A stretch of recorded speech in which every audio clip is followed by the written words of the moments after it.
Good afternoon. You are tuned into Arirang News, coming to you live from Seoul. I'm Kwon Jang-ho, and it's good to have you with us. We're now just 2 weeks away from the second summit between U.S. President Donald Trump and North Korean leader Kim Jong-un. Although the details of what the two sides have been discussing in their recent talks are starting to emerge, what the final summit agreement will look like remains unclear. We'll be looking closer at the situation later in the show, but first we catch up with the latest headlines by turning to Devin Whiting at the News Center. Devin? Jang-ho, as we wait for the summit, there seem to be some differences in interpretation between South Korea and the U.S. about their new defense cost-sharing deal. Seoul is going to be paying more than before under the new deal, but officials are ruling out the kind of massive increase that President Trump referenced in some recent remarks. Our presidential office correspondent Kim Seungwoo reports. Not an established fact, says South Korea's presidential office, speaking on the new defense cost-sharing deal agreed by Seoul and Washington. The Blue House spokesperson on Wednesday said the allies may agree to keep the deal at the current level after reviewing the need for an increase, and that Seoul hopes Washington does not consider another hike as an established fact, and also ruled out the possibility of sharply boosting Seoul's contribution toward the stationing of American troops on the peninsula. He added that the allies set the duration of their agreement to 1 year, but that deadline can be extended by another 12 months if both sides agree, apparently dismissing the possibility of an imminent increase. And South Korea's top diplomat also weighed in on the issue. The amount we had agreed upon stands at $920 million US. We will have to look into the background of where President Trump pulled that figure from, but we are sure of the contents the two sides have agreed. Such an adamant dismissal comes only hours after remarks from the U.S. President Donald Trump, claiming Korea had agreed to pay an additional $500 million US as part of its burden sharing for the U.S. forces in Korea. They were paying about $500 million for $5 billion worth of protection, and we have to do better than that. So they've agreed to pay $500 million more, and over the years it'll start going up. The agreement made by the two allies' diplomats shows that Seoul's share will go up to some $920 million, or some 8.2% from the original $850 million. Shin Se-min, Arirang News. Anticipation is growing, of course, for the upcoming North Korea-U.S. summit. Ahead of that, President Trump says he's working with South Korean President Moon Jae-in and that the situation with North Korea is, in his words, coming along. Speaking at a cabinet meeting at the White House on Tuesday, he explained that Seoul and Washington enjoy a great relationship. Also, U.S. Secretary of State Mike Pompeo said in Slovakia on Tuesday that substantial progress will be made during the summit in Hanoi.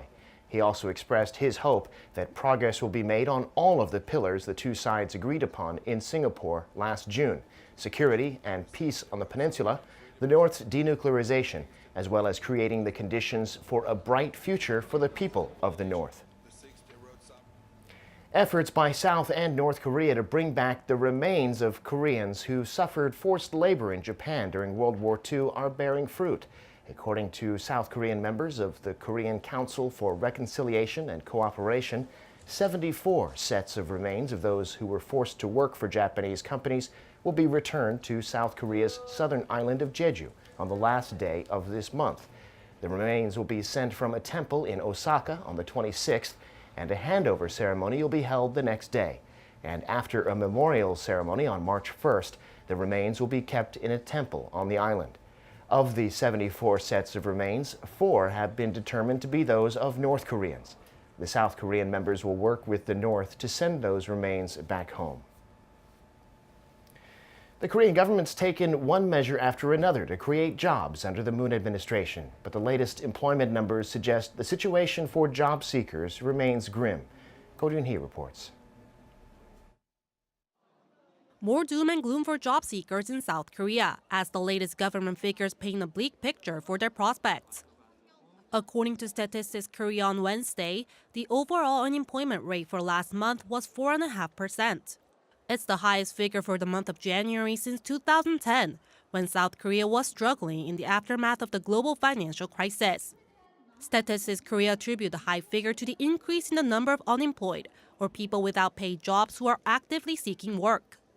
The agency added that one of the main recruitment seasons in South Korea is during January and February, meaning more people were classified as unemployed.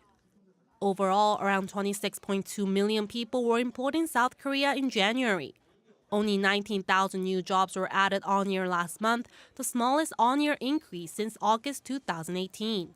This figure is significantly lower than figures from 2017, when it jumped by more than 200,000 every month.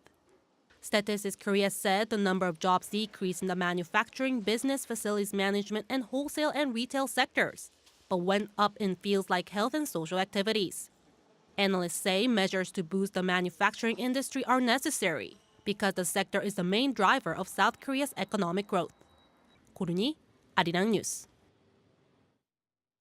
Meanwhile, the country's top economic policymaker is stressing that job creation remains the government's #1 priority and that it'll do whatever it can to turn things around.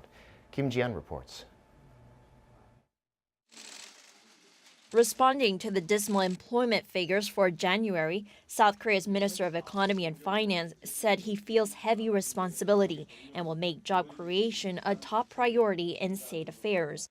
Attending a meeting on Wednesday, Minister Hong Nam-gi said various economic factors at home and abroad are tough, but since job creation is such a vital factor in improving people's livelihoods, the Moon Jae-in administration will do everything in its power to create a combined 150,000 new jobs by the end of this year. Most of the increases in the number of newly added jobs last month is due to the high base effect from the same period last year. It's a serious situation given that growth in the number of new jobs for the past 2 months has been in the single-digit range. The minister said newly added jobs in the service sector have been recording double-digit growth, a silver lining compared to the employment slump seen in the manufacturing sector. He said the government will strive to strengthen the sector's competitiveness in the first half of the year. That includes unveiling measures to create or expand industrial semiconductor clusters by March. Among the measures to boost jobs, the minister said the government will add an extra 2,000 public sector jobs on top of the 23,000 it had originally planned to create. It will also shore up the services sector, particularly in the areas of health, distribution, contents, and tourism. Kim Ji-yeon, Arirang News. President Moon on this Wednesday is in the southeastern city of Busan, continuing his tour of regional cities with the goal of boosting the South Korean economy from the bottom up. Speaking at a ceremony, President Moon expressed high hopes for so-called smart cities and their future success, saying the country will look to export 2 of its testbed smart city platforms. He said $3.3 billion will be spent to build the country's first smart cities by 2021. They will include the latest and most advanced technologies like the Internet of Things. President Moon said smart cities will not only create safe and future-oriented living spaces for people in Korea, but will also help drive innovative growth. I'm Devin Whiting, and those are your news headlines.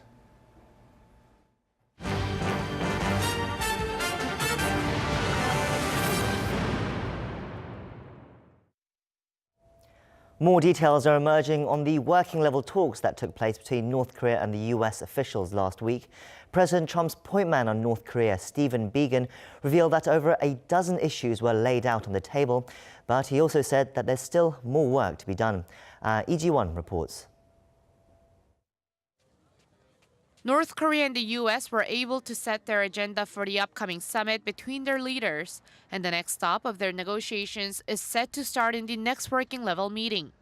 This is according to U.S. Special Representative for North Korea Biegun, who met with South Korean National Assembly Speaker Moon Hee-sang and a delegation of South Korean lawmakers during their sit-down with U.S. Deputy Secretary of State John Sullivan in Washington on Monday. Seoul-based Yonhap News Agency reported, citing the delegates, that Biegun said Pyongyang and Washington discussed more than 12 items for the summit agenda during their working-level meeting last week, with both sides having the chance to fully explain what they wanted. He added that the two sides will look to narrow their differences starting from their next round of talks. The U.S. has been demanding that North Korea take concrete denuclearization steps, including providing an inventory of its nuclear and missile programs, while the North has been asking for sanctions relief and a declaration to end the 70-year-long Korean War. South Korea's presidential office had said the two sides will resume their talks in a third country in Asia next week. With only 2 weeks left until the second Pyongyang-Washington summit, the nuclear envoy said it'll be difficult to resolve all the obstacles ahead. But he was hopeful in saying that it's still possible if they can agree on the timeline for denuclearization. Biegun allegedly said his talks with his new counterpart Kim Hyuk-chol, U.S. Affairs of the State Affairs Commission of North Korea, were productive and the atmosphere was good.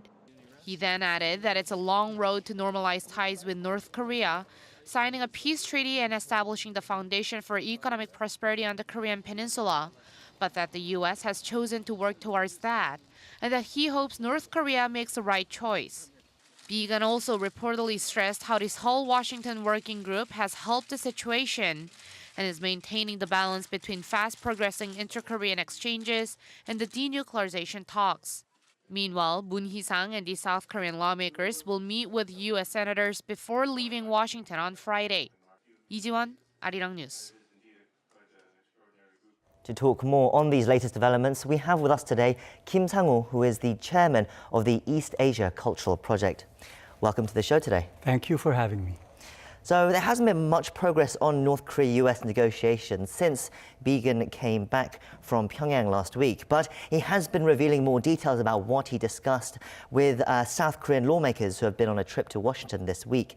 He's now said that more than a dozen issues were discussed during those talks, but he did not elaborate into much detail. But what do you think some of these issues, these 12 issues, might have been?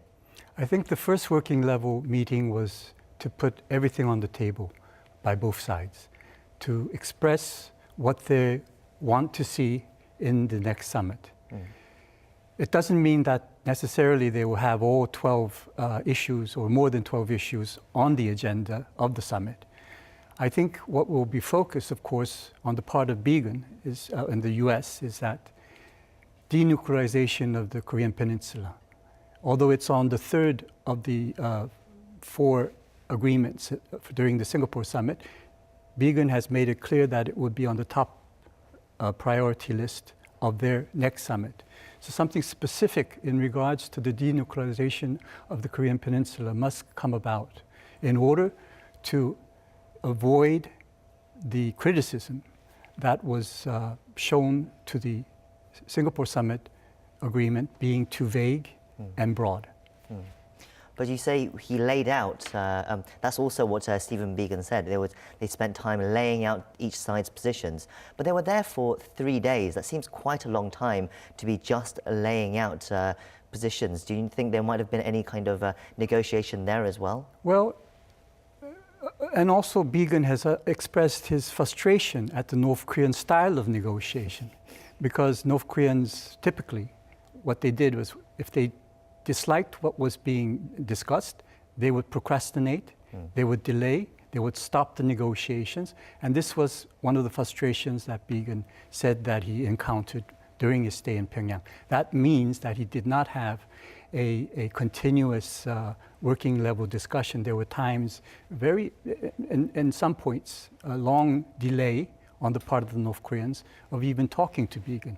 So maybe when he expressed his wish to discuss on the denuclearization of the Korean Peninsula, the North Koreans may have said that they are or have already done many things in advance to show their goodwill, but the Americans did nothing to reciprocate their measures and their goodwill action.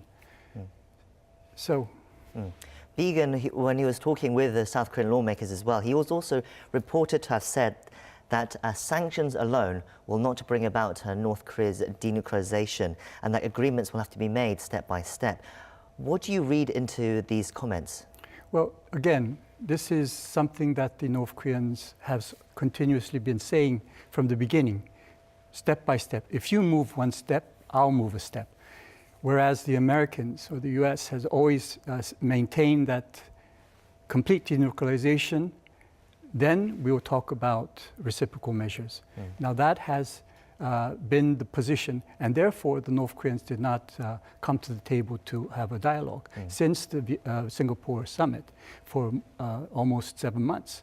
And recently, after the speech at Stanford University by Biegun, they have seen signs of change of the American position to take a more gradual, step-by-step process.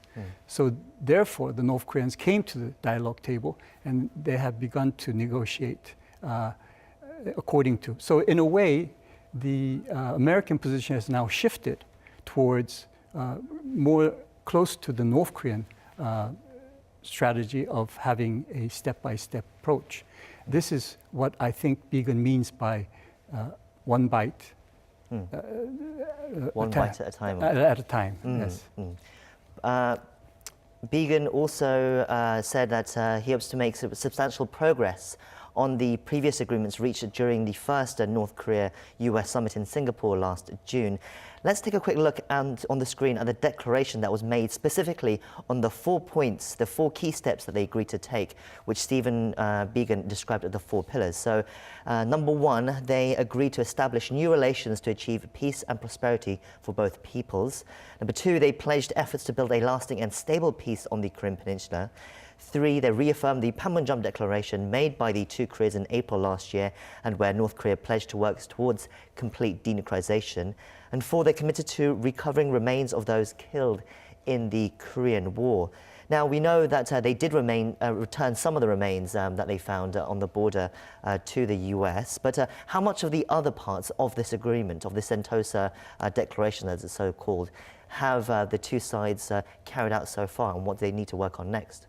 Well, I mean, as far as the North Koreans are concerned, they feel that they have done their part by saying that they have dismantled Dongchangni, part of Punggye-ri.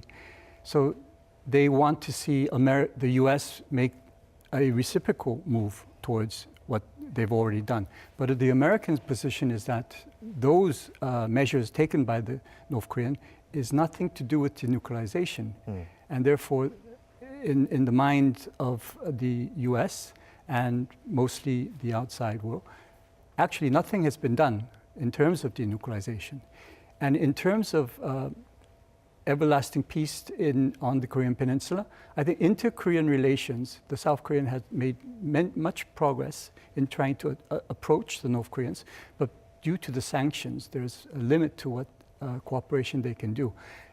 Even as we speak, I know that the Committee on National Reconciliation and Cooperation, more than 200 delegates are in North Korea now, visiting Kumgang Mountain and anticipating the rapprochement of North and South Korea.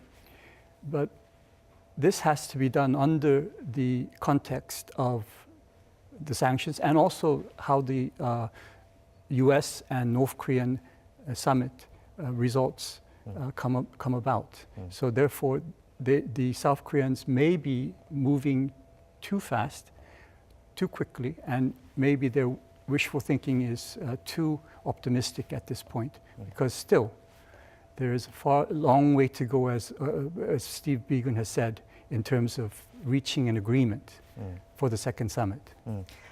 The denuclearization point that you mentioned, I think that's what most of the international audience will be focusing on, because they want to see steps towards denuclearization. But Trump and his administration have expressed optimism that they will be able to achieve this. But one of his top military officials, Admiral Philip Davidson, who heads the U.S. Indo-Pacific Command, now he's issued a statement to a Senate committee concluding that they've concluded that it's unlikely North Korea will give up all of its nuclear weapons or production capabilities, but seeks to negotiate partial denuclearization in exchange for U.S.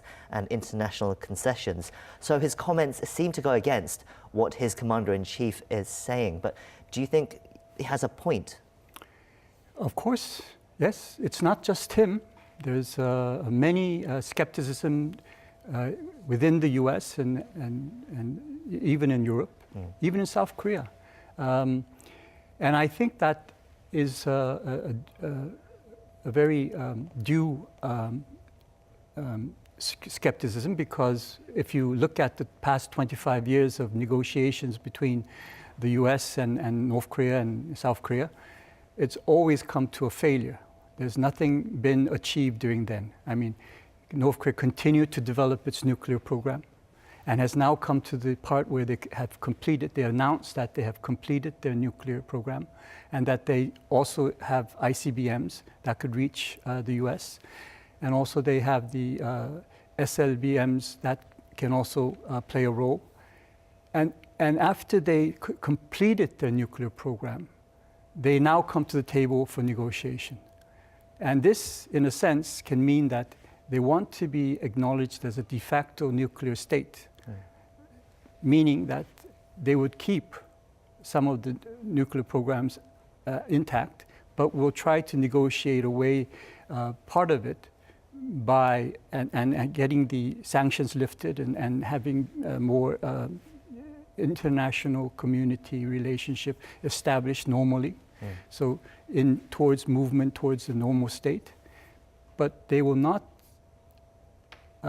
voluntarily give up this very hard-earned achievement on the part of North Korea, which is nuclear capability. Because in other sense, other than the hard power they have as a nuclear state, they actually are an impoverished nation. Their GDP is almost similar to Laos or African states. So, in order for them to bargain in a position of power, they need to maintain some kind of their trump card, so to speak, the so-called nuclear capability. And it's hard for us to imagine that they will give that easily up.